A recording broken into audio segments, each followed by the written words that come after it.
Welcome to Blizzard Fire. We hope this video helps fire up your solution. You start by confirming prerequisites, your Apple ID credentials, an updated copy of iTunes, and a stable internet connection. Open iTunes and choose Account Sign-In. Enter your Apple ID and password. If prompted, approve the two-factor authentication on your trusted device. Once done, make sure the account name appears in the menu bar to confirm you're signed in.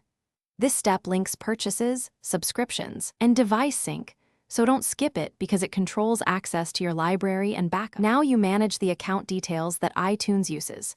Go to Account View My Account. You'll enter your password again for security.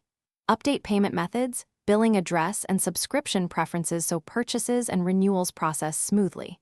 If you plan to buy from another country's store, change your Apple ID country, but know it affects existing subscriptions and content.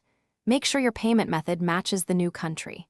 After saving changes, check purchase history to confirm there are no pending charges. Finish by authorizing the computer and syncing content. Choose Account Authorizations, authorize this computer, and enter your Apple ID when prompted. Use the library and device sync to download purchases, manage backups, and set up family sharing if needed. If something goes wrong, like sign-in failures or missing purchases, sign out of iTunes, quit the app, restart your computer, then sign back in.